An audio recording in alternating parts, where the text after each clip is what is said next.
Gulf కి వెళ్తావా పంపిస్తామంటూ MLA ఆది శ్రీనివాస్ కి ఫోన్ రావడం కలకలం రేగింది. ఏకంగా ఎమ్మెల్యే ఆది శ్రీనివాస్ తో బేరాలు జరగడంతో ఎమ్మెల్యే షాక్ కి గురయ్యాడు. తాను ఎమ్మెల్యే అని చెప్పినా కాల్ చేసిన యువతి పట్టించుకోకపోవడంతో ఎమ్మెల్యే ఆది శ్రీనివాస్ ఒక్కింత అసహనానికి గురయ్యాడు. దీంతో ఫోన్ కాల్ పై ఆరా తీయాలని పోలీసులకు ఎమ్మెల్యే ఫిర్యాదు చేశారు.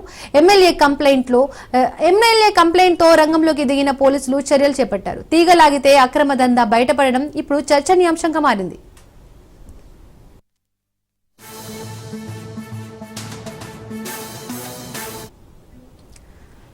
లక్ష్మి గల్ఫ్ ట్రావెల్స్ పేరుతో జగిత్యాల కేంద్రంగా ట్రావెల్స్ ఏజెన్సీ నిర్వహిస్తున్నాడు నవీన్. ఓ యువతికి ఉద్యోగం కల్పించి ఆమెతో యువతకు ఫోన్లు చేయిస్తున్నాడు. దుబాయ్, మలేషియా, సింగపూర్ వంటి దేశాల్లో ఆఫర్స్ అంటూ పలువురికి యువతి రోజు ఫోన్ కాల్స్ చేస్తున్నట్టు పోలీసుల విచారణలో వెల్లడైంది.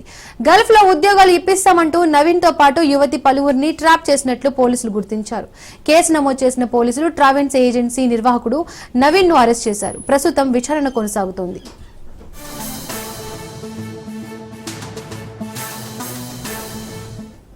ఇక ఇదే అంశానికి సంబంధించి మరిన్ని అప్డేట్స్ మా ప్రతినిధి కిషోర్ ఫోన్ ద్వారా అందిస్తారు. కిషోర్, జైత్యాల జిల్లాకు సంబంధించి ట్రావెల్స్ ఏజెన్సీల ఆగడాలు రోజు రోజుకు పెరిగిపోతున్నాయని చెప్పవచ్చు. ఏకంగా ట్రావెల్స్ సంబంధించిన ఒక పనిచేసే అమ్మాయి అటు ఏకంగా ఎమ్మెల్యేకే ఫోన్ చేసి బెదిరించిన ఘటన జైత్యాల జిల్లాలో చోటు చేసుకుందని చెప్పవచ్చు. అయితే జైత్యాల జిల్లా కేంద్రంలోని లక్ష్మీ ట్రావెల్స్ పేరుతో గల్ఫ్ విదేశాలకు పంపిస్తానంటూ కూడా ఒక ఏజెన్సీ ఏర్పాటు చేశారు. దీనిలో భాగంగా ఒక రిసెప్షనిస్ట్ గా ఒక యువతిని ఏర్పాటు చేసుకుని ఈ ట్రావెల్స్ ఏజెన్సీని నడిపిస్తూ ఉన్నారు. ఈ నేపథ్యంలో చాలా మంది యువకుల నెంబర్లు తీసుకొని విదేశాలకు పంపిస్తామంటూ కూడా యువతి చాలా మందికి కూడా ఫోన్ చేసి అలాగే డబ్బులు కూడా వసూలు చేసినట్టు కూడా తెలిసింది. దీనిలో భాగంగానే అటు వెమ్లవాడ ఎమ్మెల్యే ఆది శ్రీనుకు యువతి ఫోన్ చేసి మేము విదేశాలకు పంపిస్తామంటూ కూడా ఫోన్ చేసినట్టు కూడా తెలిసింది.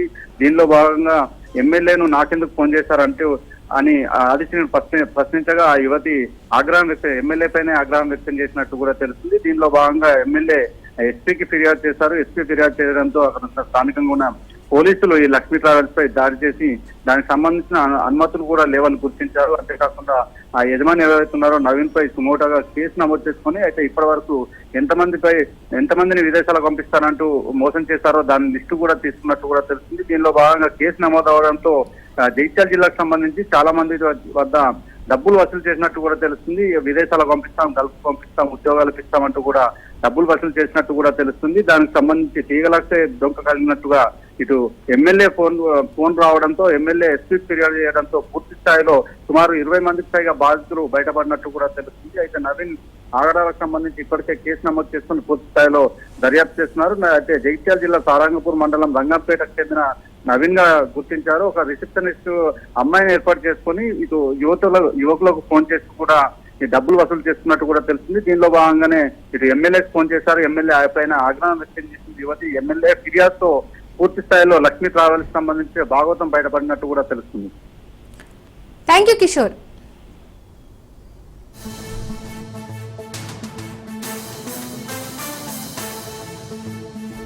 రాజకీయంగా బద్ద శత్రువులుగా మారిన కేశినేని సోదరుల మధ్య ఆరోపణల యుద్ధం మరింత తీవ్ర రూపం దాల్చింది. విజయవాడ మాజీ ఎంపీ వైసీపీ నేత కేశినేని నాని తన సోదరుడు ప్రస్తుత టీడీపీ ఎంపీ కేశినేని చిన్నిపై సంచలన ఆరోపణలు చేశారు.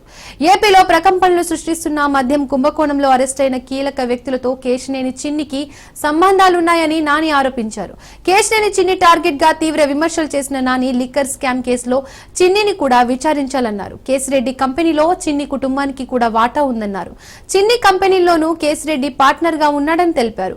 మనీ లాండరింగ్ ద్వారా నిధులు విదేశాలకు మళ్లించారని నాని ఆరోపించారు.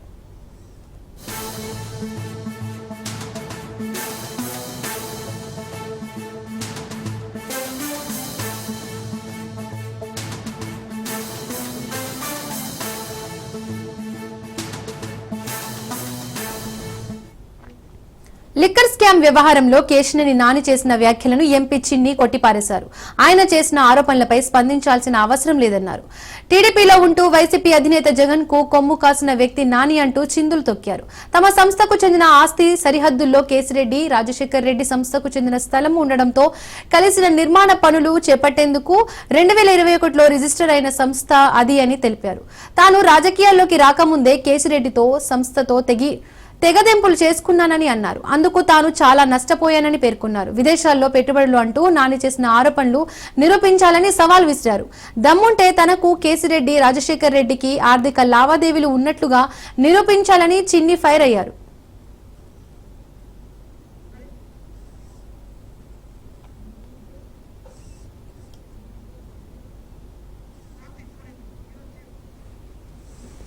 ఇక ఇదే అంశానికి సంబంధించి మరిన్ని అప్డేట్స్ మా బ్యూరో చీఫ్ క్రాంతి ఫోన్ ద్వారా అందిస్తారు. క్రాంతి, దీపిక, కేశినేని బ్రదర్స్ మధ్య సవాళ్లు ప్రతి సవాళ్లు ఇంకా కొనసాగుతూనే ఉన్నాయి. అయితే కూటమి ప్రభుత్వం వచ్చిన తర్వాత మద్యం కుంభకోణానికి సంబంధించి కొంత కీలకంగా వ్యవహరిస్తుంది. గత ప్రభుత్వ హయాంలో ఏదైతే మద్యం కుంభకోణం జరిగిందో దానిపైన కేసులు నమోదు చేయడం, దర్యాప్తుకు సంబంధించి కూడా వేగవంతం అవుతున్న నేపథ్యంలో తాజాగా కేశినేని చిన్ని విజయవాడ ఎంపీ సోదరుడు కేశినేని నానికి సంబంధించి కొంత కీలకమైన వ్యాఖ్యలు ఈ రోజు ట్విట్టర్ ద్వారా చేయడం జరిగింది. సోషల్ మీడియా వేదికగా అటు ఏదైతే మద్యం కుంభకోణంలో రాజశేఖర్ ప్రధానమంత్రిగా ఉన్నారో అతనికి కేశినేని చిన్నికి ఆర్థిక పరమైన సంబంధాలు ఉన్నాయంటూ కూడా తన ఎక్స్ వేదికగా సోషల్ మీడియా ఖాతాల్లో కూడా చెప్పడం కూడా జరిగింది. ఈ నేపథ్యంలో దానికి సంబంధించి అదేవిధంగా గతంలో ఇన్వెస్ట్మెంట్లకు సంబంధించి కేశినేని చిన్నికి సంబంధించిన సన్నిహితుడు, బాల్య స్నేహితులకు సంబంధించిన ఒక కంపెనీకి 99 పైసలకే భూమి కట్టబెట్టడం అనేది ప్రభుత్వం ఒకసారి పునరాలోచించుకోవాలి. అంటే ఎలాంటి కొత్తగా పెట్టిన కంపెనీకి ఏ రకంగా ఇంత భూమి ఇంత తక్కువకి ఇస్తారంటూ కూడా కేశినేని గతంలో సీఎం చంద్రబాబుకి లేఖలు రాసిన పరిస్థితి. దానికి సంబంధించి కేశినేని చిన్ని కూడా ఖండించిన పరిస్థితి అయితే ఉంది. ఇక ఈ రోజు వ్యాఖ్యలకు సంబంధించి కూడా అటు కేశినేని నాని చేసిన వ్యాఖ్యలకి కేశినేని చిన్ని ఖండించిన పరిస్థితి అయితే ఉంది. అయితే పనిగట్టుకుని కావాలని ఇలాంటి ఆరోపణలు తన పైన చేస్తున్నారని, వాస్తవాలు ఖచ్చితంగా ప్రజలకు తెలుసు. తన క్రియాశీలక రాజకీయాల్లో అడుగుపెట్టడానికి ముందే ఆ సంస్థకి సంబంధించిన చెందిన ఆస్తి సరిహద్దుల్లో పెసిరెడ్డి రాజశేఖర రెడ్డి సంస్థకు చెందిన స్థలం ఉండటం కారణంగా సంయుక్తంగా నిర్మాణం చేయబడడానికి 2021లో అది రిజిస్టర్ అయినట్టు కూడా ఆ సంస్థ, అందుకు సంబంధించిన వివరాలు కూడా పబ్లిక్ డొమైన్ లో ఉన్నట్టు కూడా ప్రస్తుతం అందుబాటులో ఉండేవి. దానికి సంబంధించి కావాలని ఇలాంటి ఈ విషయాన్ని కేవలం రాజకీయ కోణంలో రాజకీయం చేయడానికి మట్టికే ఈ రకంగా కేసుని నాని ఉపయోగించుకున్నారు. కాబట్టి ఎలాంటి ఆర్థిక లావాదేవీలు తనకి రాజశేఖర రెడ్డికి లేవంటూ కూడా కేసుని చిన్ని కొట్టిపడేసిన పరిస్థితి ఉంది. ఖచ్చితంగా ఉన్నాయని భావిస్తే దానికి సంబంధించి కేసుని నాని ఎట్టి పరిస్థితుల్లో కూడా నిరూపించాల్సిన బాధ్యత తనపైన ఉందంటూ కూడా ఇప్పటికే కేసీఆర్ చిన్ని డిమాండ్ చేసిన పరిస్థితి ఉంది. ఇక క్రియాశీలక రాజకీయాల్లో అడుగుపెట్టాలని నిర్ణయం తీసుకున్న తర్వాత కసిరెడ్డి సంస్థతో ఎటువంటి నిర్మాణాలు జరపకుండా ఆనాడే నిర్ణయం తీసుకోవడం జరిగిందంటూ కూడా కేసీఆర్ చిన్ని తన సోషల్ మీడియా వేదిక కూడా స్పష్టం చేయడం జరిగింది. అదేవిధంగా ఆ నిర్ణయం కారణంగానే ఆర్థికంగా కేసీఆర్ చిన్ని నష్టపోయినట్టుగా కూడా స్పష్టం చేశారు. ఇక అమెరికా, దుబాయ్ కంపెనీలు అంటూ నాని సృష్టించిన ఫేక్ కంపెనీలకు సంబంధించి నిరూపించాల్సిన బాధ్యత కూడా నాని పైనే ఉన్నట్టు కూడా కేసీఆర్ చిన్ని ప్రస్తుతం డిమాండ్ చేసిన పరిస్థితి ఉంది. ఇక ఇలాంటి ఈ పరిస్థితులకు సంబంధించి ఇలాంటి వ్యాఖ్యలకు సంబంధించి తను స్పందించాల్సిన అవసరం లేదు. గతంలో ఏదైతే పార్టీ తనకి రాజకీయ జీవితాన్ని ఇచ్చిందో అలాంటి పార్టీనే వదిలి వైసీపీ పార్టీకి వెళ్ళటం అనేది నాని నీతి రాజకీయాలకి సంబంధించి ఇదొక నిదర్శనం అంటూ కూడా కేసీఆర్ చిన్ని ఈ రకమైన వ్యాఖ్యలు చేయడం జరిగింది. ఇక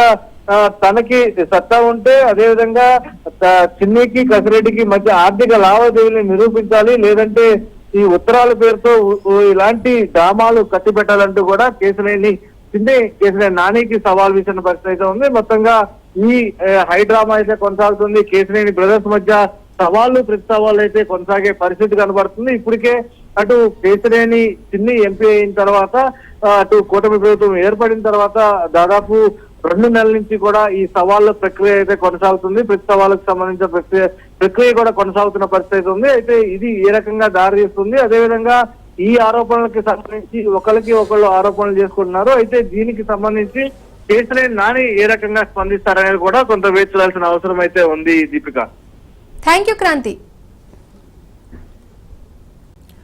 ఆర్మూరు ఎమ్మెల్యే రాకేష్ రెడ్డి కీలక వ్యాఖ్యలు చేశారు. హిందువులు కుటుంబ నియంత్రణ పాటించొద్దని పిలుపునిచ్చారు. వీలైనంత ఎక్కువ మంది పిల్లలను కనాలన్నారు రాకేష్ రెడ్డి. ధర్మాన్ని కాపాడుకోవాలంటే హిందువుల సంఖ్య పెరగాలన్నారు ఎమ్మెల్యే రాకేష్ రెడ్డి. హిందువులు ఐక్యంగా ఉంటేనే దేశం భద్రతగా ఉంటుందన్నారు ఆయన. దేశం ధర్మం లేకుంటే భవిష్యత్తు ఉండదన్నారు రాకేష్ రెడ్డి. పహల్గామ్ ఉగ్రదాడి నేపథ్యంలోనే రాకేష్ రెడ్డి ఇలాంటి వ్యాఖ్యలు చేశారంటూ విశ్లేషకులు చెబుతున్నారు.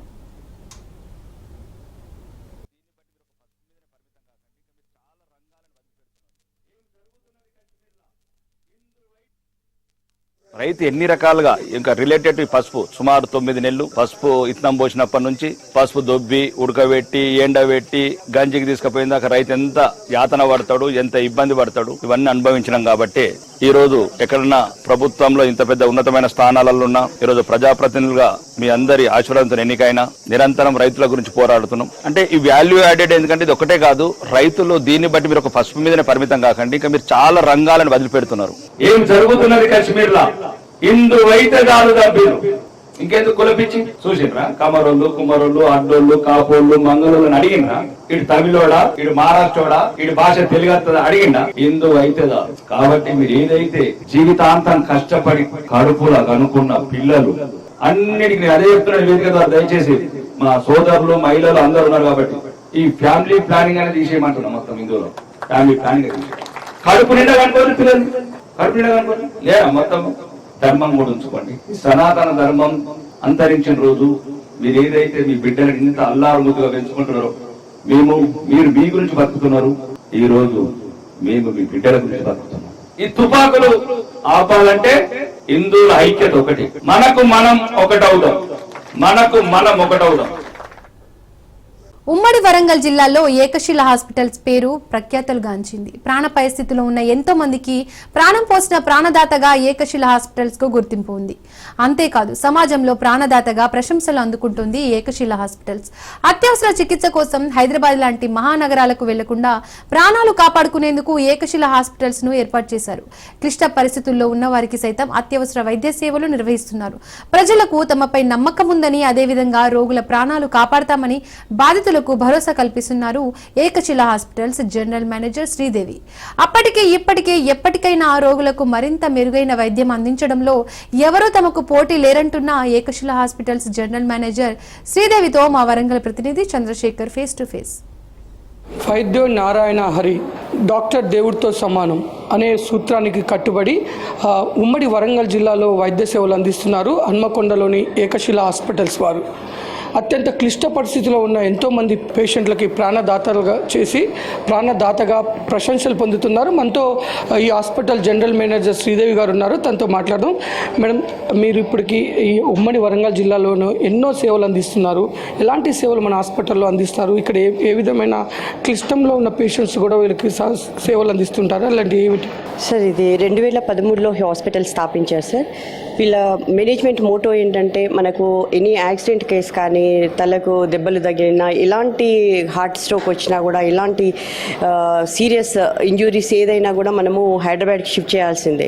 ఎంజిఎం టు హైదరాబాద్ ఈ మార్గ మధ్యంలో ఎంతోమంది డెత్ అవుతున్నారు. వాళ్ళందరికీ ఒక చెక్ పాయింట్ పెట్టి వాళ్ళందరి ప్రాణాలు కాపాడాలన్న ఇంటెన్షన్తో ఈ హాస్పిటల్ స్థాపించారు సార్. అప్పటి నుంచి కూడా ఈ 2025 వరకు మనం ఎంతోమంది 1,00,000కు పైగా ప్రాణాలను మనం కాపాడాం సార్. మేనేజ్మెంట్ ఒక మోటో మాత్రము ప్రతి ఒక్కరికి యాంజియో చేయాలన్నా, ఫస్ట్ బైపాస్ చేయాలన్నా, డయాలసిస్ కానీ, పాయిజన్ కేసెస్కి వెంటిలేటర్ని మనము ప్రొవైడ్ చేయాలన్నా, ఏదైనా కూడా చాలా వరకు మనము సక్సెస్ఫుల్గా ఇది చాలామంది ప్రాణాలకు కాపాడాం సార్. మేడం, ఇక్కడ ఏదైతే ఉమ్మడి వరంగల్ జిల్లా ముఖ్యంగా సీరియస్ ఉన్న ఏ పేషెంట్ అయినా కానీ ఒకప్పుడు హైదరాబాద్ వెళ్ళే క్రమంలో ప్రాణాలు కోల్పోయారు మీరు అన్నట్లుగా. ఇప్పుడు అయితే అట్లాంటి వారందరికీ కూడా క్లిష్ట పరిస్థితుల్లో మ్యాక్స్ కేర్ తడుతుంటారు. అలాంటి వారందరూ కూడా చాలామంది ప్రాణాలు నిలబెట్టుకున్నారు. ఈ విషయంలో మీకు ఎలాంటి అనుభూతి ఉంటుంది? సార్, ఇక్కడ ఏంటంటే అందరూ ఒక మేనేజ్మెంట్ ఏదైతే మోటోతో అయితే ఈ హాస్పిటల్ని స్థాపించారో దానికి తగ్గ డాక్టర్స్ కూడా చాలా ఇంపార్టెంట్. ఇక్కడ హైలీ క్వాలిఫైడ్ పెద్ద పెద్ద ఇన్స్టిట్యూట్స్ నుంచి, అంటే జనాలు హైదరాబాద్లో పనిచేయడానికి ఇష్టపడతారు కానీ ఈ 2 టైర్ సిటీస్కి వచ్చి పనిచేయాలంటే కూడా చాలా ఇబ్బంది పడతారు. కానీ ఇక్కడ ఉన్నటువంటి మేనేజ్మెంట్ వాళ్ళు ఒక అంబిషన్తో, ఇక్కడ వచ్చిన డాక్టర్స్, పనిచేస్తున్న డాక్టర్స్ అందరూ కూడా చాలా అంబిషియస్గా సర్వీసెస్ ఇవ్వాలి. మనం ఎక్కడో హైదరాబాద్కి వెళ్ళి మన వరంగల్ ప్రజలందరూ ఎందుకు కష్టపడాలి, ఇక్కడే మనం అన్ని సర్వీసెస్ ప్రొవైడ్ చేయొచ్చు అని హైదరాబాద్లో ఏవేవైతే సర్వీసెస్ ఉన్నాయో ఉన్నాయో అవన్నీ కూడా ఇక్కడ ప్రొవైడ్ చేస్తారు సార్. Critical care important. ఇక్కడ క్రిటికల్ కేర్ అనేది చాలా సపోర్టివ్. వరంగల్ జిల్లాకి ఇప్పుడు ఒక ఏదైనా ఎమర్జెన్సీ అంటే అందరికీ ఫస్ట్ వెళ్ళేది మ్యాక్స్ కేర్ ఏకశిల hospital sir.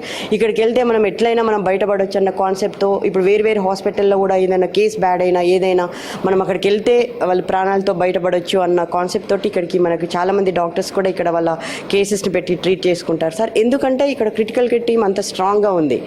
Doctor Asif Iqbal sir దానికి సపోర్టివ్గా ఉండు. ఇక్కడ మనకు ఇక్కడ MEM కోర్స్ అంటే క్రిటికల్ కేర్కి సంబంధించినటువంటి కోర్స్ కూడా ఇక్కడ మనకు ట్రైనింగ్లో ఉన్నారు సార్. 24/7 కంపల్సరీగా 7 to 8 క్రిటికల్ కేర్ టీమ్ సపోర్టివ్గా ఇక్కడ ఉంటుంది సార్. ఇక్కడ స్టంట్ కానీ బైపాస్ కానీ మనము everyday alternate day everyday maximum bypass cases surgeries అవుతుంటాయి సార్ ఇక్కడ. ప్లస్ స్టంట్స్ కూడా మనకు మంత్లీ 200 to 300 ప్రొసీజర్స్ మనం క్యాత్ ల్యాబ్లో పర్ఫామ్ చేస్తుంటాము. ఎనీ పాయిజన్ కేసు కానివ్వండి, న్యూరో సర్జరీ హార్డ్లీ వచ్చి కీ హోల్ చికిత్సలని అవన్నీ న్యూరోకి సంబంధించి కూడా చాలా చికిత్సలు ఉన్నాయి సార్.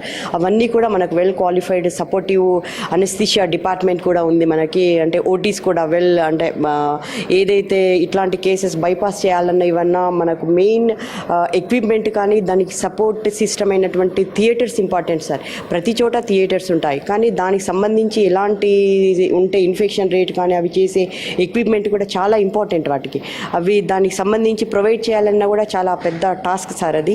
అవన్నీ కూడా మన దగ్గర ప్రొవైడ్ చేశారు. అట్లాంటి కేసెస్ కూడా మనకి నీ రీప్లేస్మెంట్, హిప్ రీప్లేస్మెంట్స్ కానీ పల్మినాలజీకి సంబంధించినటువంటి కూడా చాలా మంచి ఉంది సార్. గ్యాస్ట్రోకి సంబంధించినట్టు ఎక్విప్మెంట్స్ అవన్నీ చాలా అరుదైన కేసెస్.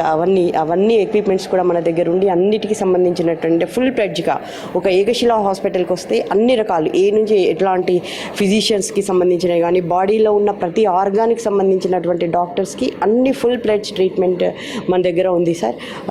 జనాలకి చాలా హెల్ప్ఫుల్గా ఒక హాస్పిటల్కి వెళ్తే ఒకటే ట్రీట్మెంట్ ఇది అది అన్నట్టు ఉంటాయి. చాలామంది మల్టిపుల్ ప్రాబ్లమ్స్తో ఉంటున్నారు ఇవాళ రేపు. లివర్ కానీ దానికి కానీ ఇదన్నీ కూడా ఇక్కడికి వస్తే అన్నిటికీ చెక్ పాయింట్ లాగా అన్నిటికీ మన దగ్గర ట్రీట్మెంట్ ఉంది సార్. అంటే మామూలుగా మన ప్రజలు ఎవరైతే పేషెంట్స్ ఉంటారో క్లిష్ట పరిస్థితుల్లో మన హాస్పిటల్ దగ్గరికి వస్తుంటారు, వారికి మీరు ఎలాంటి సూచనలు ఇస్తారు? ఇక్కడ ఏంటంటే ఒక పేషెంట్ బ్యాడ్ అవ్వగానే చిన్న జ్వరమే కదా ఇదే కదా నేను ఒక చిన్న హాస్పిటల్కి వెళ్తే అయిపోతుంది, అక్కడ నుంచి రికవరీ అయిపోతుంది అంట. కొన్నిసార్లు ఏంటంటే ఆ కేసు ఏంటంటే అది లోపల ఉన్నటువంటి అన్ని జబ్బులు బయటపడవు. మెల్లమెల్లగా దానికి ఇన్వెస్టిగేషన్స్ అనేది ఎట్లా చేస్తారనేది చాలా ఇంపార్టెంట్ సార్. అట్లా కూడా చాలామంది బ్యాడ్ అవుతారు. బయట అయిపోయిన తర్వాత ఇక్కడికి వస్తారు. ఇక్కడికి వచ్చినప్పుడు ఏంటంటే అది తీవ్రంగా ముదిరిపోతుంది. నేను జనాలకు చెప్పేది ఏంటంటే మన దగ్గర అన్నీ ఉన్నాయి. ఇక్కడ మీరు ఎక్కడో వెళ్ళి కష్టపడకుండా ఏదో ఇక్కడ ఖర్చు ఎక్కువ అవుతుంది ఇక్కడ అవుతుందని కాదు. మీరు చిన్న జబ్బును చిన్నగానే కొట్టేయచ్చు పెద్దగా ముదరకు ముందు. దాన్ని ఐడెంటిఫై చేయడం అనేది ఇంపార్టెంట్. ఐడెంటిఫై చేసేటువంటి సదుపాయాలు కానీ సెంట్రల్ ల్యాబొరేటరీ ఇక్కడ ఇంకొకటి ఏకశిల హాస్పిటల్కి మనం చిన్న టెస్టులు హైదరాబాద్ వెళ్ళి పంపించాము రేపు వస్తుంది ఎల్లుండి వస్తుంది అని చెప్తారు సార్ ఇక్కడ.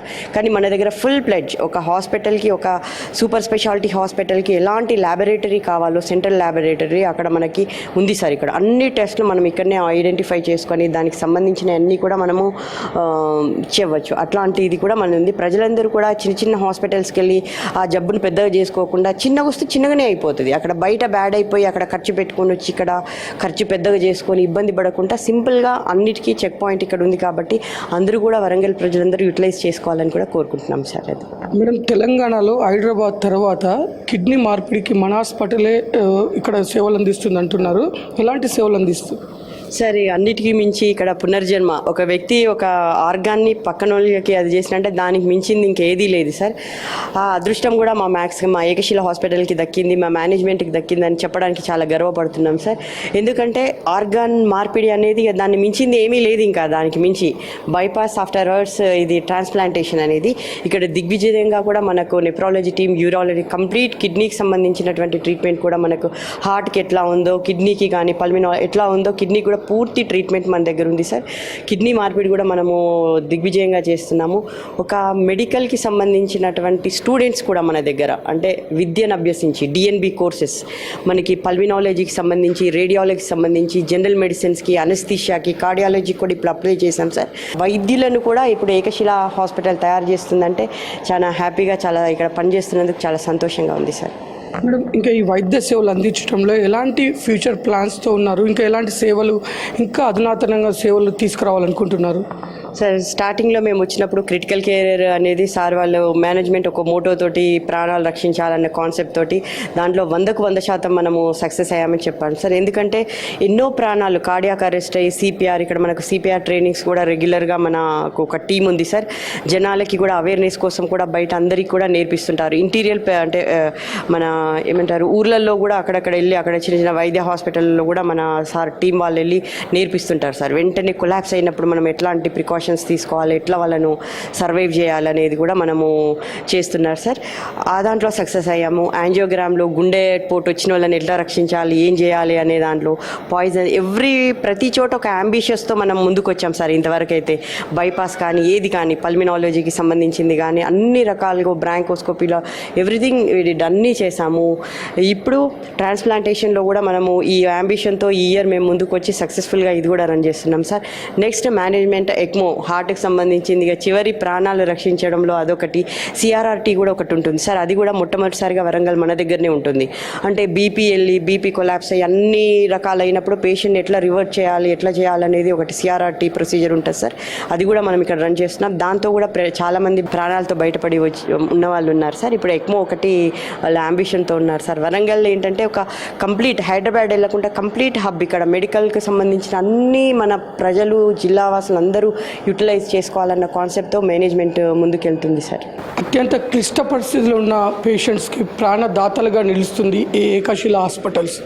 ఇక్కడ డాక్టర్స్ కానీ యాజమాన్యం కానీ అది ఒక లాభపాటిగా కాకుండా ఒక ప్రజలకు సేవ చేసే ఉద్దేశంతో ముందుకు వెళ్తున్నారు. ఇక్కడ డాక్టర్లు చేస్తున్న సేవలకి ఎన్నో కుటుంబాలు వీరిని దేవుళ్ళుగా కొలుస్తున్నారు.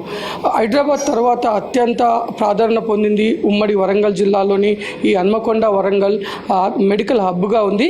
ఇలాంటి మెడికల్ హబ్లో ఈ యొక్క ఏకశిల హాస్పిటల్స్ చేస్తున్న సేవల వల్ల ఈ యొక్క వరంగల్కి మరింత గుర్తింపు వస్తుంది. ఎంతోమంది ఎన్నో కుటుంబాలు కూడా ఈ డాక్టర్లని దేవుళ్ళుగా తలుచుకుంటూ నిత్యం ప్రాణద పోసుకున్న వారంతా వచ్చి వీరిని కలుస్తూ వెళ్ళటం వీరికి ఎంతో సంతోషంగా ఉందని, దాని ద్వారా వీరు మరింత సేవ చేయడానికి వారికి ఒక ప్రోత్సాహంతో ముందుకు వెళ్తున్నారు. కెమెరామెన్ జలీల్తో చంద్రశేఖర్, రాజ్ న్యూస్, వరంగల్. హైదరాబాద్ గచ్చిబౌలి డివిజన్ ఖాజాగూడలో నూతనంగా ఏర్పాటు చేసిన వీర్యాప్ గిఫ్ట్ ఆర్టికల్స్ స్టోర్ ను గచ్చిబౌలి డివిజన్ మాజీ కార్పొరేటర్ సాయిబాబా ప్రారంభించారు. అందరికీ అందుబాటులో చౌకగా సరసమైన ధరలకు ఉత్పత్తులను వినియోగదారులకు అందించాలనే లక్ష్యంతో ఈ స్టోర్ ను ఏర్పాటు చేయడం అభినందనీయమన్నారు సాయిబాబా. గచ్చిబౌలి ప్రాంత ప్రజలకు ఇది ఎంతగానో ఉపయోగపడుతుందన్నారు నారాయణ. వివిధ రకాల హోమ్ నీడ్స్ గిఫ్ట్ ఆర్టికల్స్ కోసం ఎక్కడికి వెళ్లాల్సిన అవసరం లేకుండా ఇక్కడే అన్ని అందుబాటులో ఉంచామన్నారు షాపు యజమాని. గచ్చిబౌలి ఖాజాగూడలో ఉంటున్న ప్రజలు ఈ సదుపాయాన్ని సద్వినియోగం చేసుకోవాలని కోరారు. ఈ ప్రారంభోత్సవ కార్యక్రమంలో స్థానిక నాయకులు, ప్రజలు పాల్గొన్నారు.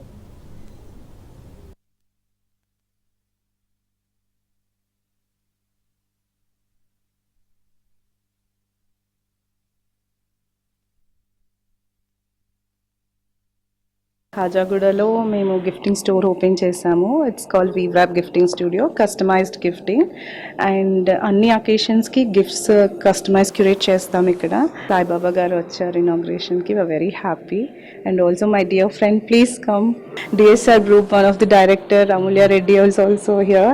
She has come, she has joined. It's all over India. అన్ని ఓవర్ ఇండియాలో ప్రతి పార్ట్ నుంచి మనకి గిఫ్ట్స్ వస్తూ ఉంటాయి, ప్రతి హబ్ నుంచి కూడా. So we get it and we curate the gifts. Budget నుంచి పడితే లగ్జరీ గిఫ్టింగ్, అన్ని రకాల గిఫ్టింగ్ క్యూరేట్ చేస్తాము. ఈరోజు మరి యొక్క గిఫ్ట్ షాప్ ఇక్కడ వీవ్రాప్ గిఫ్ట్ షాప్ ఓపెన్ చేసినందుకు వాళ్ళందరికీ కూడా కృతజ్ఞతలు, మరి కంగ్రాచులేషన్. అదేవిధంగా ప్రజలకు కూడా అందుబాటులో ఉండడానికి మరి ఎక్కడో మనం బేగం బజార్కి వెళ్ళి అటు ఇటు వెళ్ళి గిఫ్ట్లు తెచ్చే రోజులు మరి కంప్యూటర్ యుగంలో మరి ఇక్కడికి మన దగ్గరికే మన షాప్ కాబట్టి ప్రజలకు కూడా అందుబాటులో ఉంటుంది. రీజనబుల్ రేట్లలో మరి చేయాలని, దాన్ని ముందుకు సాగించాలని కోరుకుంటున్నాం.